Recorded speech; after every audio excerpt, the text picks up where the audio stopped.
Next, we have Dr. Juliet Jones. She is involved with the Friends of Warm Springs. They have won some significant victories, just like Dr. Karen Dwyer had. These are examples of small group of dedicated people actually making a difference. So, please give a warm welcome to Dr. Juliet Jones.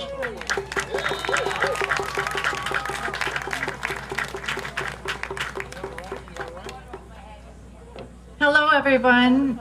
It's so wonderful to see you all out here today. And I know what just even one of you can do to make a difference. Up until about 3 years ago, I really wasn't very aware of what was happening with our environment. It had to happen in my backyard to clue me in. And then I went all over the state and went to Chris Costello's Clean Water Movement. I joined, our group joined the Florida Springs Institute. But I'm not here to talk to you about being a member of any group today. I'm here strictly speaking as a private citizen.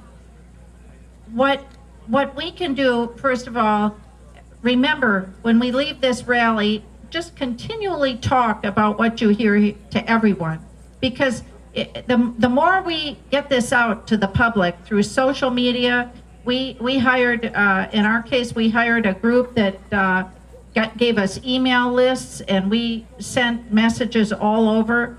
The Friends of Warm Mineral Springs, speaking of them as a group, they hired a good lawyer. A few people can get together and really make a difference. But you've got to be aware, you've got to be vigilant, and you really have to be committed. And the thing that I learned, I think, most deeply, before I retired, I was a hospice chaplain for 20 years. So I'm very familiar, I was very privileged to learn about sickness and death.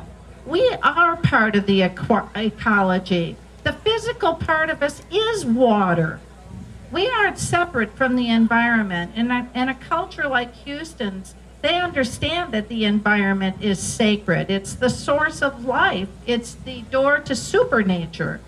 And we need to really apply ourselves, become more and more aware, educate ourselves, do something about it, be vigilant, and be vigilant. We can't, as Karen said, we cannot give up. You know, just because we have a victory, we had 3 political victories happen at Warm Mineral Springs.